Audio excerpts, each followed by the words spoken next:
Memórias do Poder Legislativo está de volta. Hachiro Shimomoto é o nosso entrevistado. E que pena, esse já é o último bloco, deputado. Vamos continuar, então, conversando para dar tempo da gente falar toda a história que o senhor tem para contar.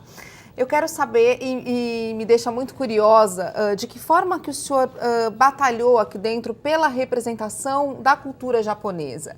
Porque uma coisa são os ideais do senhor, os objetivos que o senhor tinha e os sonhos até, né, de representar bem a colônia japonesa e o brasileiro também, né? E a outra é a parte política que a gente tem aqui dentro, né? O embate dos partidos, o governador ser da oposição ou da situação. Como é que o senhor equilibrou isso aí? Não é nada difícil. A sociedade toda é formada por pessoas que querem melhorar esse país. Meus pais vieram do Japão para aqui construir o seu país. Por isso ele falou, vamos harmonizar com todo. Não pode ofender as pessoas da sociedade. Tem que respeitá-los, tem que ser querido por eles para você poder viver aqui na terra. Por isso eu achei que tudo era como se eu fosse brasileiro. Eu sou brasileiro, nasci aqui, mas o brasileiro na época falava, a cara não ajuda. Hoje eu digo, a cara ajuda, né? Porque é filho de japonês. Eu tenho costume de falar, eu sou japonês. Aqui na Assembleia, o pessoal, quando a liderança queria falar com o pessoal da colônia, falava, junta os japoneses aí. Junta todo mundo que tem olho puxado que a gente vai falar do Japão. Mas a forma também de fortalecer essa representação foi fazendo parte de várias associações, né? Exatamente. E assim fortalecendo mesmo essa questão da cultura. Tem uma lei que chama semelhante se atrai. É lógico, cada segmento junta semelhante. Na política também é ideologia, cada um de acordo com a sua ideologia vai se juntando.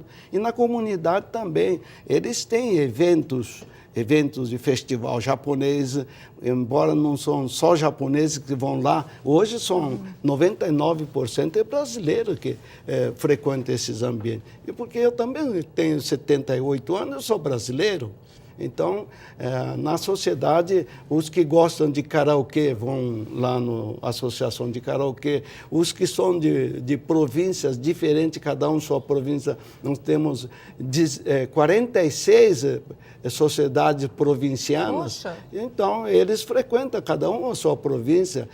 Os que gostam da contabilidade, juntam-se no sindicato dos contabilistas, e a comunidade também é a mesma coisa. Eu sou do sindicato dos contabilistas, Sindicato das Empresas de Contabilidade, Conselho Regional de Contabilidade. O senhor é de um monte, que eu estou vendo que a lista aqui é enorme. Ó.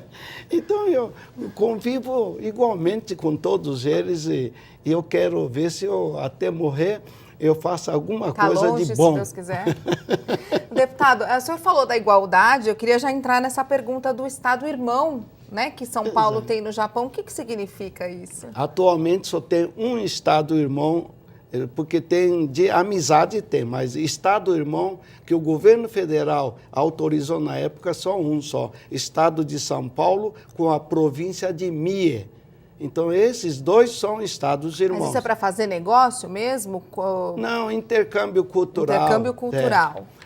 Quando tem a tecnologia melhor, eles passam um para o outro.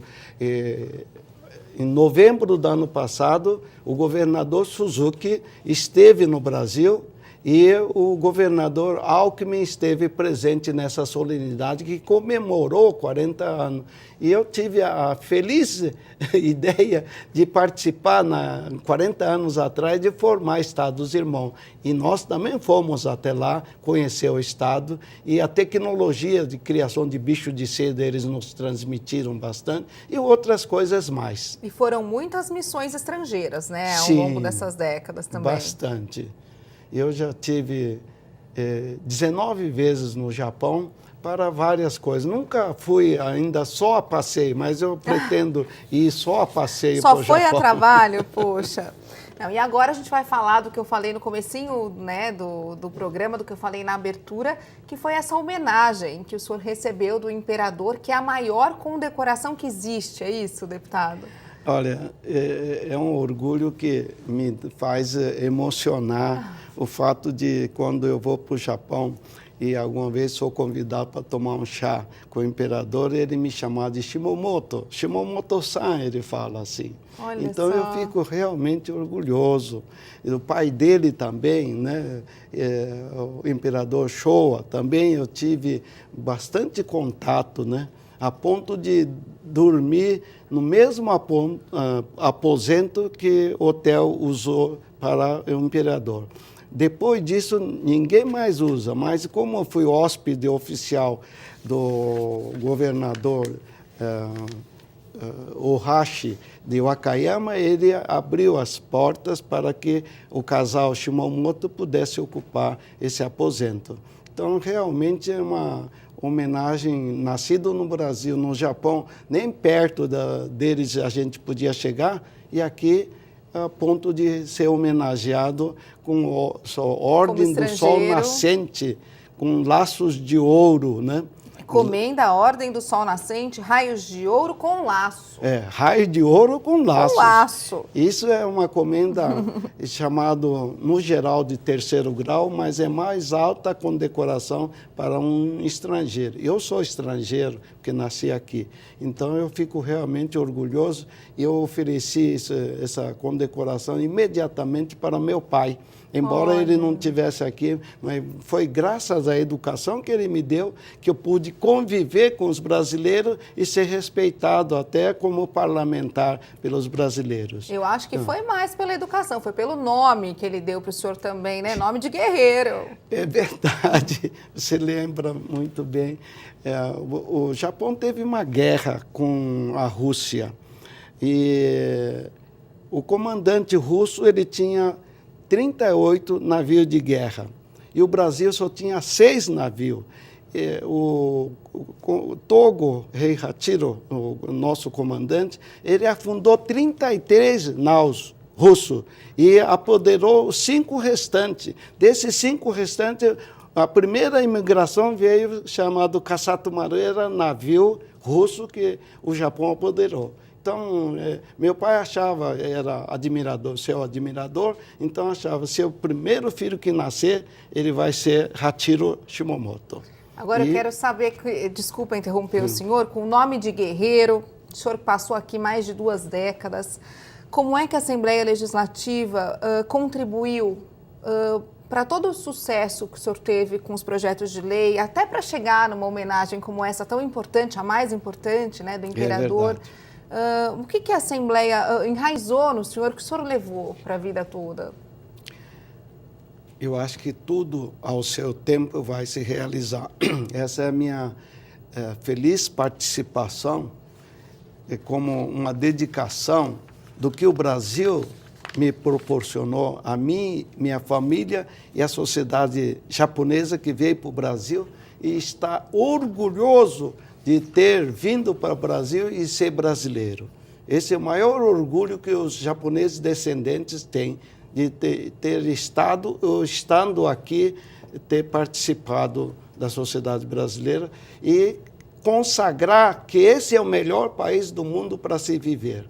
Eu sempre vim falando isso e, com isso, eu sempre tive apoio da comunidade japonesa no Brasil.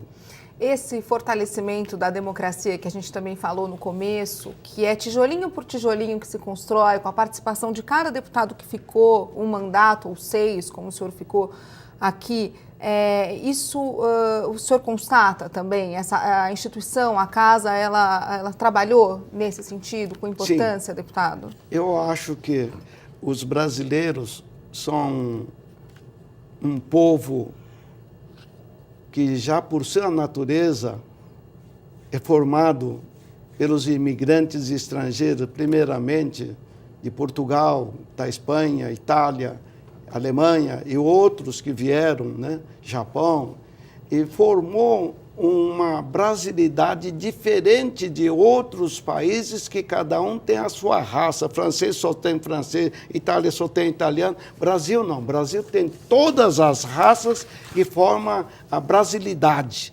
formam os brasileiros. Eu sou um deles Eu sinto isso daí, por isso ninguém discrimina ninguém aqui dentro. E eu acho que não tem ninguém que faça essa discriminação. Você não é daqui. Não, nós somos todos daqui. É verdade. Todos vivemos juntos. E aquele que se esforça mais vai despontar. Então, aquele que for mais educado, aquele que for mais cordial, aquele que for mais competente, vai melhorar de vida e vai dar para a sua família melhor qualidade de vida. E o país oferece isso para todos que moram aqui. Agora, deputado, jornalista adora número, né? E o senhor me preparou com bastante número, por isso que eu estou sabendo todos aqui. Tem um que eu adorei, que nesses anos todos o senhor ocupou por mais de 1.060 vezes a tribuna aqui da Assembleia. 1.060 vezes. Então, eu faço a mesma pergunta para todos os deputados no final. É uma coisa que me intriga muito, que é saber do que vocês têm mais saudade quando voltam aqui. Eu sei que o senhor costuma voltar bastante, já encontrei o senhor em várias solenes, o senhor está sempre aqui, mas cada vez que volta, o que dá saudade? É ocupar a tribuna assim, dessas 1.000 e tantas vezes ou não? Olha, você me emociona. Realmente, eu tenho vontade de falar, continuar falando, porque só falando aquilo que a gente fala é que os outros vão saber o que eu estou pensando. Se você não fala nada, a pessoa vai embora sem saber o que você pensa. Então, todo brasileiro tem que falar, seja onde for, isso é democracia. Então, quando eu venho aqui, realmente eu tenho esse sentimento. Gostaria de ter a tribuna. Não tenho mais a tribuna à minha disposição. Então, esse é o maior sentimento, falta de uma tribuna para mim. Mas eu também não posso ficar para sempre. Eu não quero ficar de semente aqui. Tem tantos bons brasileiros que podem contribuir. Tinha um Joaquim Monteiro de Carvalho, ele falou assim, não pense que os políticos, ele era vereador, os políticos são picaretas, são safados. Tire lugar de mais um desses daí. Venha para cá. Imbuído nessas palavras, eu vim para a Assembleia e fiquei 24 no mandato e mais 8, 32 anos aqui na vida pública. Porque teve de suplente também. Eu estou deixando alguma coisa de semente para os brasileiros praticarem isso daí. Então eu vou aproveitar que a gente ainda tem um tempinho. Faz de conta, então, que o nosso programa é uma tribuna e eu queria saber o que o senhor diria se o senhor pudesse subir hoje lá. Eu diria, todos nós devemos ser mais educados para melhorar esse país. Nessa Copa do Mundo, tem tanta gente criticando, eu também, em certos aspectos, eu concordo com ele. Eu também participei da manifestação democrática de melhorar esse país, publiquei, né? Foi bastante coisa interessante para melhorar esse país. Esse é um povo maravilhoso. Eu acho que você está num lugar tão bom de divulgar suas ideias, ouvir as ideias dos ex-parlamentares, porque todos nós amamos. A parte melhor disso é, se não tiver amor a essa pátria, nós não podemos fazer muita coisa. Se tiver amor, vamos ser honestos, dignos, para que amanhã seus filhos não pensem, vovô foi importante. Não. Vai pensar, o vovô não foi importante, o nome dele está nesse jornal, ele foi preso. Olha que coisa mais desgraçada que uma pessoa pode sentir. Vovô, o senhor vai preso outra vez? Por quê? Então, nós temos oportunidade de ser correto, honesto, e vamos ser, porque o país proporciona essa oportunidade para todos nós brasileiros. Eu vou repetir, hein? Este é o melhor país do mundo porque você pode fazer o que você quer. Não é obrigado a fazer. Existe democracia. Se fosse obrigado a fazer, não tem graça nenhuma. O professor é livre para formar cidadãos, não para apenas informar, e sim para formar cidadão que ama esse país, que honra esse país e que amanhã seus netos e seus filhos possam ter orgulho de você, porque você contribuiu para a grandeza desse país maravilhoso. Eu quero morrer nesse país e não vou sair daqui, então eu quero que meus filhos gostem de ver esse pensamento meu e eles aceitem também. Deputado, muito obrigada pela presença do senhor aqui com o nome de guerreiro, jeito de guerreiro. Foi um prazer receber o senhor. É isso, o Memórias volta na semana que vem. Muito obrigada pela sua presença e até mais.